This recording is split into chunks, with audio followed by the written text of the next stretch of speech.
It is an idea for which I am prepared to die. My name is Albakwedi Pito, and I also cherish the ideal of a democratic and free society in which all persons live together in harmony and with equal opportunities. My plan is to go to each and every corner of South Africa and have conversations with extraordinary people from all walks of life and discuss how we can shape the future of South Africa. This is not a podcast. This is purpose in action. Cut it. Okay. Here we go. Daughter Matoda. Welcome. We are here. Yes, Daughter, welcome. Hello, everybody. Welcome to Purpose in Action. My name is Albakwedi Pito, and I'm here with my best friend, Khanya. What a man. Daughter, welcome. Thank you for coming, man. Thank you for making our time to come here. I really appreciate you, man. But I don't want us to waste any time. I want us to get straight into it. Okay. But before we get into that, just tell the people who you are, and just tell the people who you are and what you think they need to know about you. Or let's say, for instance, just tell them who you are, where you're from, which high school you went to. Okay. And we'll take it from there. All right, Ndota. Yeah. Thank you for having me on your podcast. Come I'm so excited, and I can't wait to see how far it's gonna go. We've thank been you. talking about this every time we have conversations. Yeah. And you would say, I wish we could put this on a podcast. And Yeah. now we're finally here. 100%. So I'm excited, and it's such an honor for me. Yeah, thank you. So I'm Khanya Butshingi. Come on. And I'm from Ngobo, Sure. a small village in the Eastern Cape. And I went to Union High School in Grafenet. Okay. So a small town in the Karoo. Yes. Well, I went to a couple of other schools before that, but I think I'll mention Union High because it holds a special place in my heart. And I think that's where I learned most of the things that I apply in my life now. And some of my lifelong friends come from the time that I spent at Union. Yes. So I think, I'm excited. I'm not sure what people want to know. Yeah, no, But don't I think worry. I'm going to get into that. As you ask more questions. They will get to know you more. But so without further waste of time, we don't waste time in Purpose in Action. So Khanya, you're 23 in the finance world and you're still studying. How did you get here, bro? Like, what inspired you to be in the finance world? Because there's somebody out there, maybe a kid out there trying to go into this finance world, but then they don't know what steps to take for them to get there. So that's why I called you onto this podcast, so that we can plant a seed on that young kid or anybody who wants to follow the finance world, right? So just tell people what you studied and just tell them what you do for a living. Okay. Yeah.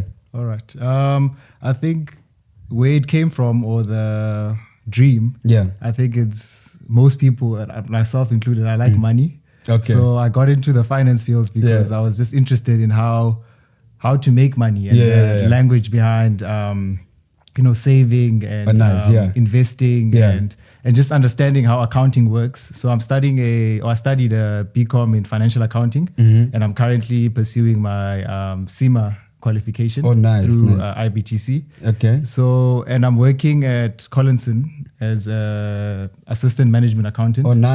So I get to apply what I've studied. That's beautiful. That's beautiful. Yeah. So I've got an opportunity, and where my career started, I first worked for PSG. As an intern. And I think growing up during COVID, so I had a friend who was at UCT. Okay. And he was studying maths. He has masters in maths. Wow. And he introduced me to easy equities. And so he was investing in shares and he would post it on his status. And then I would see that one of the companies that he invested in was my dream company. I'd always wanted to work for PSG.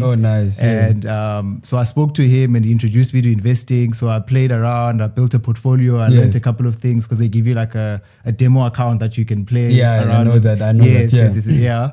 So I think with that, and obviously just my passion for finance and wanting to learn more in that, then I decided to, when I started working, and then there were people like my manager at work. Yeah, he was also interested in that field. Yes. So we'd talk about it at work, and he would advise me, what to do. Now this with is my like money. the investing field. Yeah, the investing field yeah. And finance and all of that. That's how I got into it. And I've had even my uncle, who's around in Cape Town, who's been very supportive. And Nice. even my parents have always encouraged this and said, one day you're gonna make a lot of money. One day, and I'm still on that path and on that journey. Yeah. So just having a lot of support from people around me and people who are already where I want to go. Has always inspired me. Yeah. And that's how I picked the career. And what I do, I'd say for a living is, it's mostly, our company manages airport lounges around the world. Oh, nice. Yes. So now we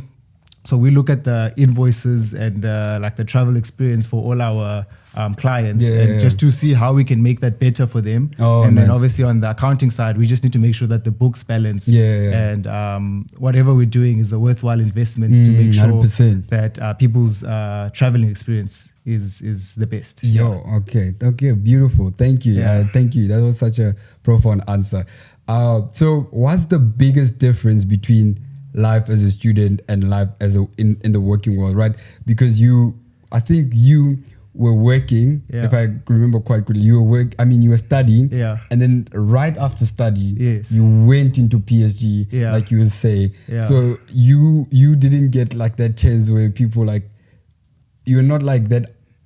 South Africans were like, I don't want to say South Africans, but like that's the norm, that's the status quo in South Africa, where after somebody's graduating, they wait like 2 years, 3 years before they're getting a job. But you were lucky enough, by the grace of God, to go into the working world already. So I just want to get that. What's the difference between life as a student and life as a working in the working world? And I know that you are still part of like a student, because I know you're a leader, but he's a very spiritual man, and he loves God and all of that. So he's in the structures in the church and all of that. He's a leader also in the church. So just give me a bit of a background, like how is it, how are you finding it, the biggest difference between life as a student and life in the working world? Okay. I think, I've had the biggest opportunity to get work. I got an internship. I signed a contract, I think in September, my final year, to start working at the beginning of 2023, I think it was.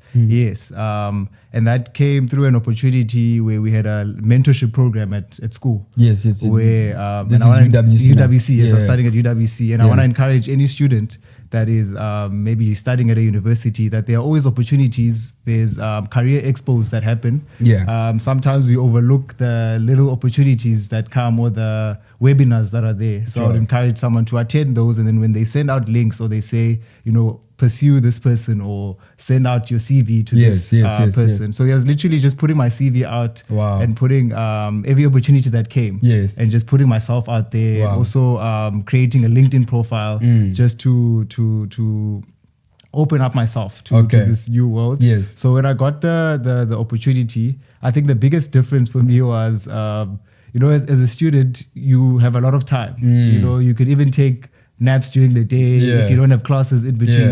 I think for me that was the biggest adjustment, because now getting to work, it's a 8 to 5. There's a structure, and there's a certain expectation that they put towards you, that you have to meet deadlines, and you have to there's a certain standard and level of excellence, 100%. Which was completely foreign to me. But I'm grateful to the managers that I had when I got there, and also just my parents, family, and friends. And I think I'm also grateful for the church, because like you said, I'm part of a student structure. Tell me more about that.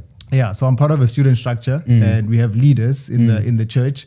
So what the leaders do, they equip you and they empower you for the journey that you're currently on, but also prepare you for what's lying ahead. We have pastors in place that that help us, and then they help you with the opportunities. Let's say now you get employed, they help you actually, and they connect you with someone who's already walked that path, that journey. Yes.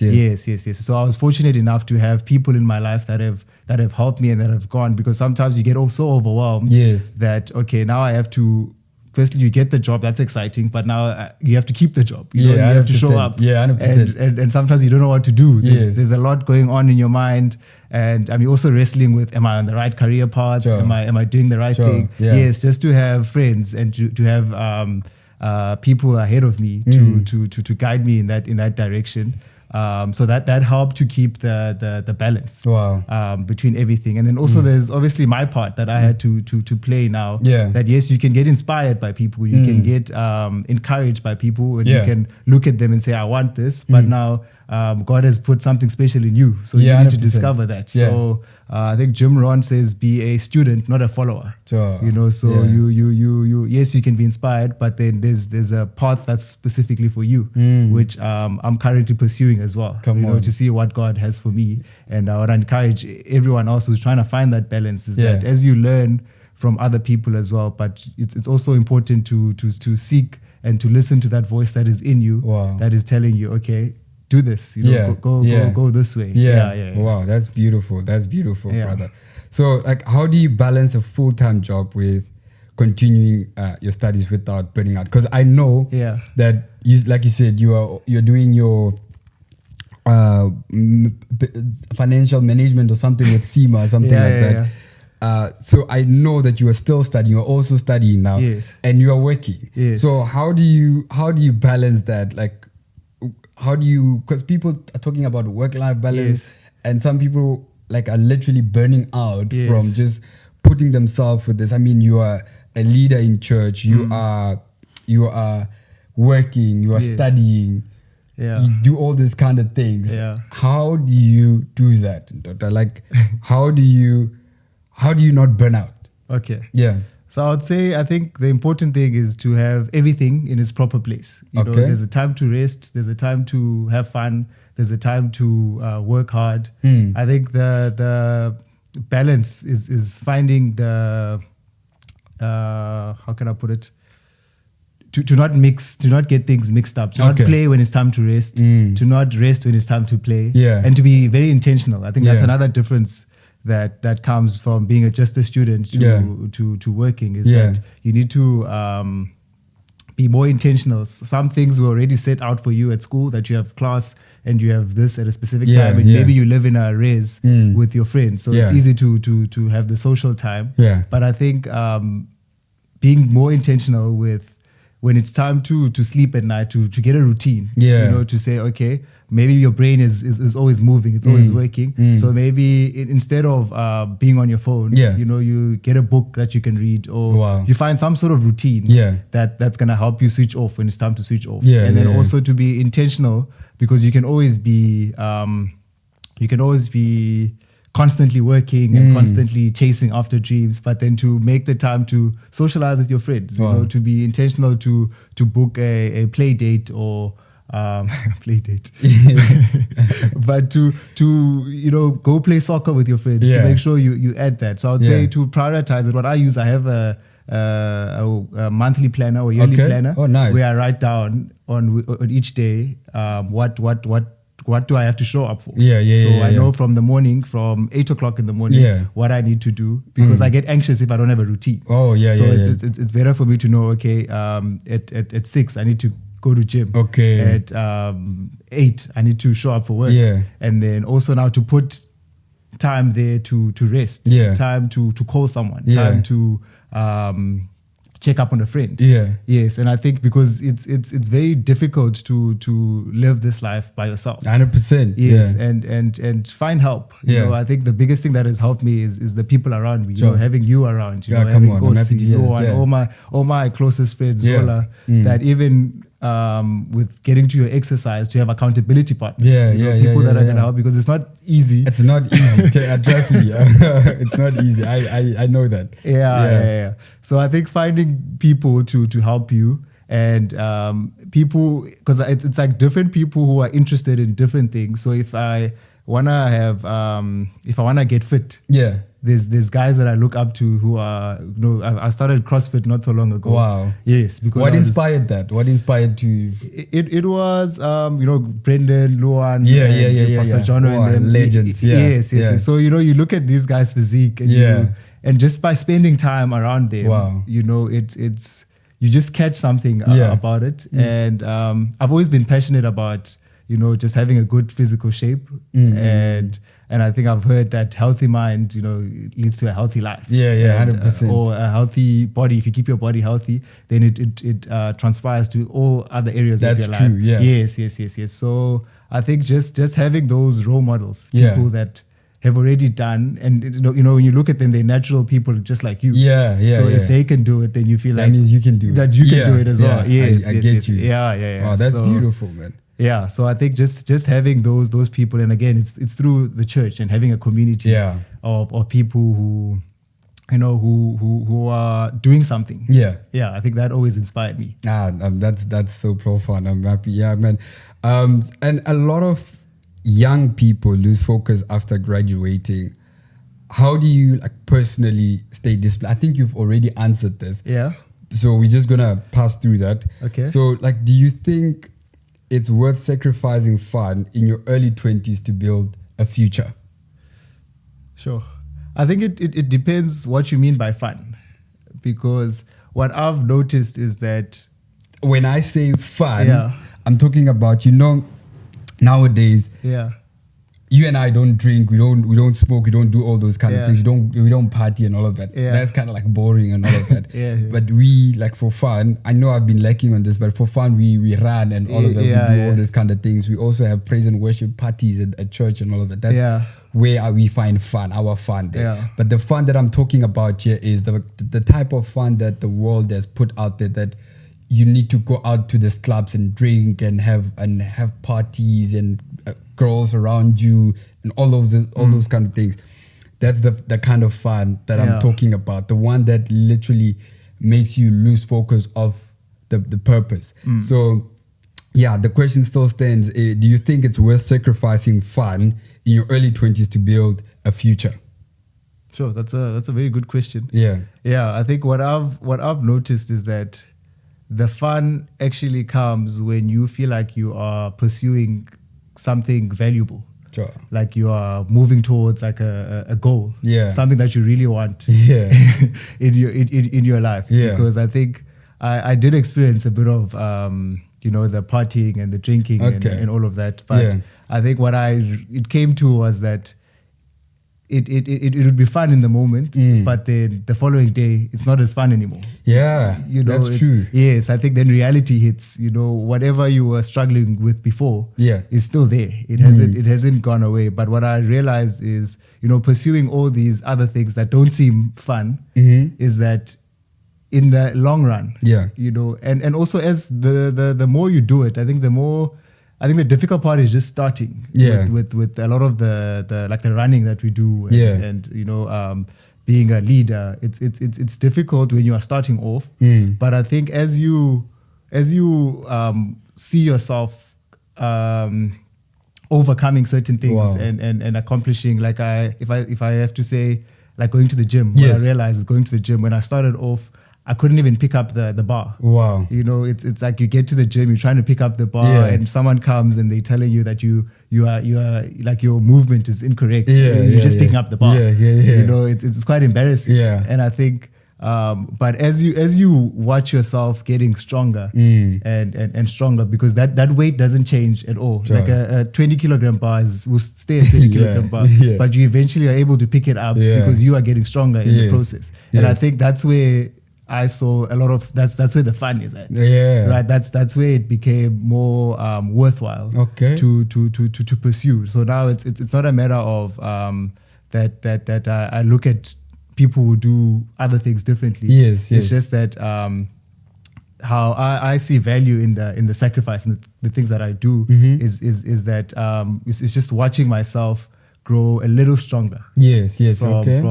From what I was doing yesterday. You know, like every day it's like there's an improvement. And you're like, I don't think I could do this. And I often say to people, because I like the saying that you have what it takes. So it's incredible then to see it in me with the little things that I do, little improvements. That I actually do have what it takes. 100%. Then the following day you want to take up something else. Then eventually whatever you are sacrificing or whatever whatever felt like a challenge feels worthwhile because you watch yourself getting competent and competent. Yeah, wow. yeah. That's good. Thank you. That's a good answer to that. Thank you. So, what's one thing every young person should do right now to set themselves up for success? Sure. I would say to have a teachable spirit. Okay.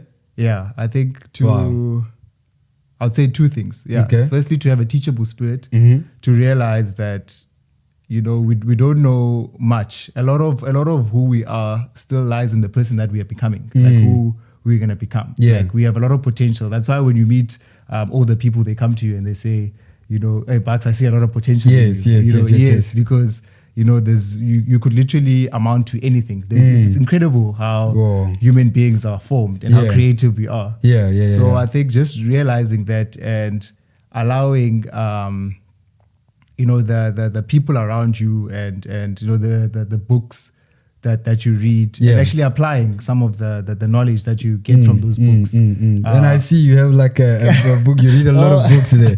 Yes. Yeah, Pastor Aiden always says, you should become a reader. Leaders are readers. Yeah. But I think, having that teachable spirit and allowing, especially if you have people around you, we are so blessed sometimes, even our parents. I'm so grateful for my parents. Who've taught me so many principles and who've shaped the young man that I am. Yeah, shout out to them, man. Yes. Yeah, thank God for them. Yes. And my family and my friends. People like you. Yeah. You can learn something from anyone. 100%. Literally. So I think having a teachable spirit, I think that will set us up for success. And another thing is gratitude. It's there's a lot that we could be grateful for each and every day that God has blessed us with. And finding each and every day, finding something that you could be grateful for, a person that you could be grateful for that God has placed in your life. That it's quite a privilege to have people to walk this journey. Not everyone has that. To have a community. To have pastors. To be employed. That's something I try and do each and every morning. Just to, because sometimes you forget. 100%. It's easy to get lost complain. you get lost. Moment, yes, you get lost in the moment, and then you forget how much how blessed you are, with opportunities and even when you have a challenge, you don't know how to navigate. That's an opportunity. That's something to be grateful for than to not have anything at all to keep you busy. That's good. That's good. Wow, that's profound. So, second last question. Okay. If you could tell your university self like one thing, what would it be? Like your university self. Okay. I think I would say, now that you know what you know right now. Yeah. What would you tell that Khanya that was in university about 4 years, 3 years, how many years ago? I think about 3 years ago. Yeah. I think what I would say is, enjoy it. Sure. Make the most of it. Yeah. Sometimes we're in a season in our lives and we already, I think there was a time in university where I couldn't wait to start working. Sure. I think I would say, enjoy the moment, make the most of being there, being a student, not having a lot of responsibility. Yeah. I'd say enjoy every moment and be present. In whatever you're doing. Okay. You are where you are for a reason, and I think pay attention to the time and the season that you're in, but enjoy it. I think I spent a lot of my time is it future fretting? Is that But I think I was too focused on the future, the next step, and there's certain things that I didn't enjoy because I was always on like the next thing. What's the next thing? So I'd say enjoy it, enjoy the friendships, enjoy the opportunities that come with being at university, enjoy the freedom and the time that you have to discover yourself. Yes. That's I'd say that's the biggest thing. Okay. So like what would you say? Like I hear that you enjoy yourself and all of that. Yeah. But what do you think is the best thing or the best way to go about it? Because I know how I go about it is what's keeping me sane right now is that I'm planted in the church and I'm like serving, and I'm always at church. So my life revolves around church. Yeah. So in what I'm trying to ask here is, would you advise people out there to find faith or to find something like you were saying, you've been talking about community, you've been talking about that. Would you advise like people to find purpose? Like how would you, if somebody doesn't have a purpose, how would you advise them to find that purpose? Okay. Yeah, I would say, especially like when you get to university, there's a lot of opportunities. You know, there's a lot of churches around. You know, get yourself planted in a local church. Get yourself involved in a community, and you know, you have freedom of choice. You can choose which church you want to be part of. But then once you are there, I would say commit. You know, sometimes, especially with us, I know it with myself that it's the hardest thing is sticking through. Sure. You know, because you can start something. It's easy to start something. You get inspired. You know, you can visit that home cell on a Wednesday, or you visit the church service. And it's oh wow. But then over time, then you're like, no, maybe I should go find something else. This is not for me. Yeah. So I'd say, you know, give it time and stick it through, and allow allow yourself to go through that journey of transformation, you know, especially if you are, I think we are all purpose driven. Most people are purpose driven. I believe everyone is. Sometimes you just haven't, maybe you haven't encountered other people who are purpose driven to help you discover that in you. But I think everyone has a purpose, you know, and we need guidance in our life. Yeah. So I think if you are in university or wherever you find yourself, and there's an opportunity for you to be part of the church, be part, get involved as much as you can. You know, I think it's in us taking the first step where we get to discover, okay, where do I fit in? You know, because we are all wired differently, we all have different skills, and we all have different gifts.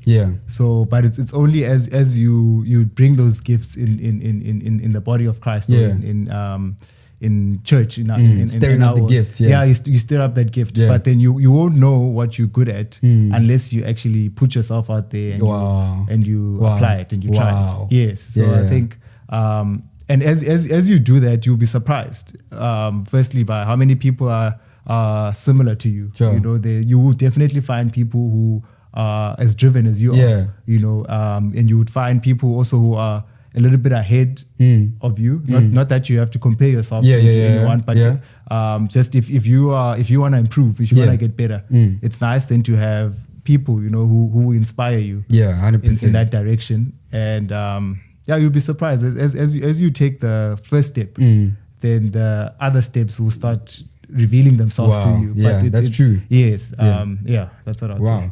Thank you.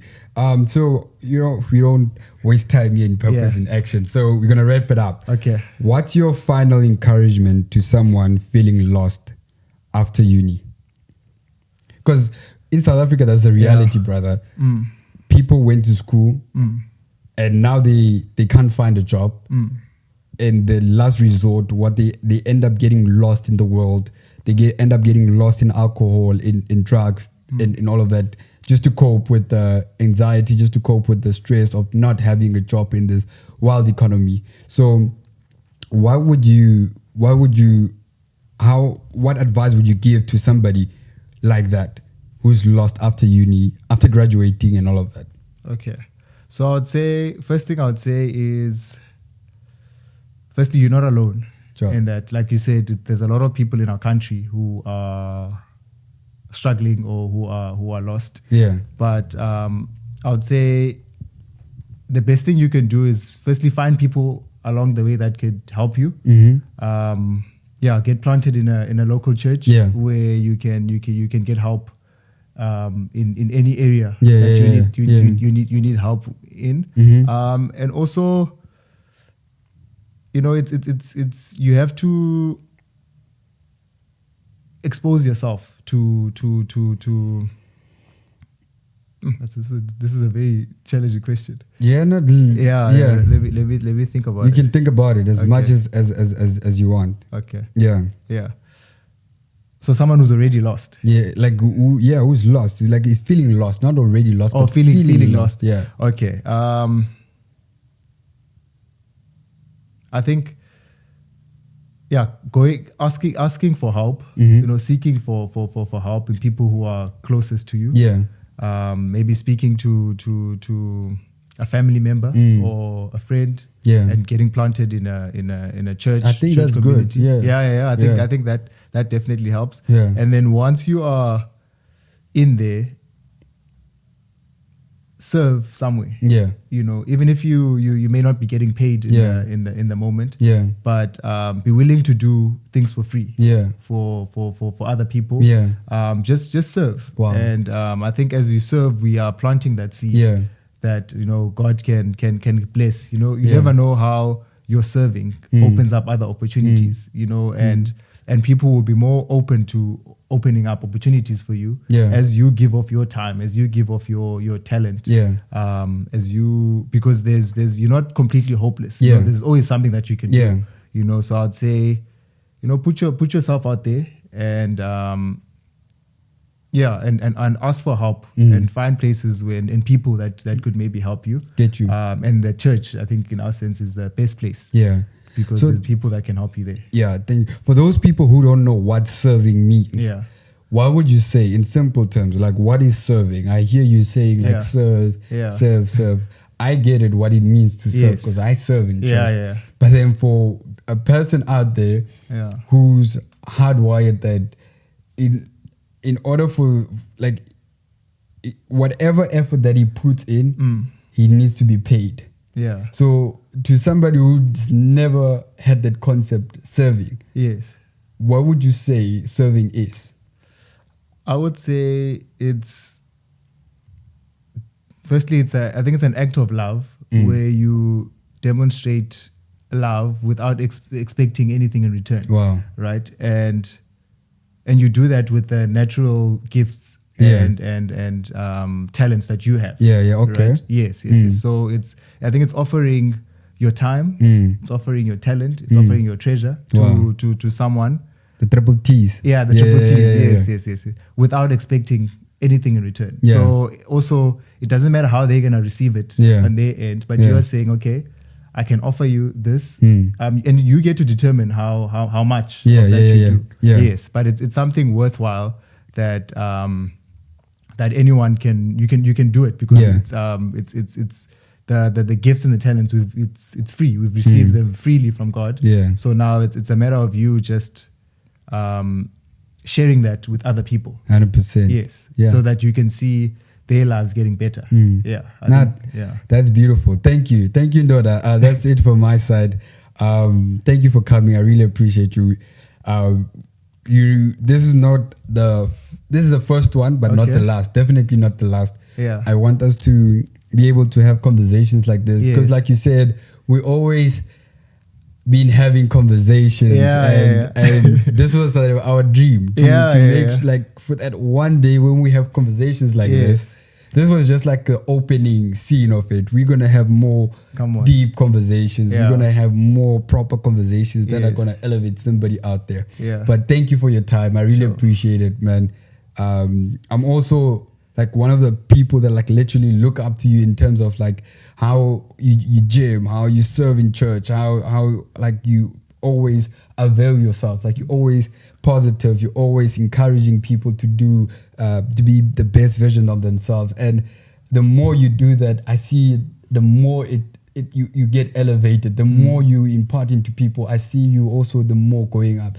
So thank you, man. Thank you. I really appreciate it. I really appreciate your time. Thank you for coming. Yo, Fox, thanks for having me here. It's such an honor. And they say what birds of the feather flock together. Yeah, come on. So it's a privilege for me to be surrounded by people like you. Come on, thank you. I'm also inspired by you and the work that you're doing, and even the podcast, starting a podcast. You're putting all the thoughts and everything into action now. You're not just saying things. Purpose in action. Yeah, purpose in action. Look at that. Yes. So I think it's been a privilege and an honor to be on your podcast. And I'm excited to see how far it's gonna go and how far it's gonna grow. This is not a podcast. This is purpose in action.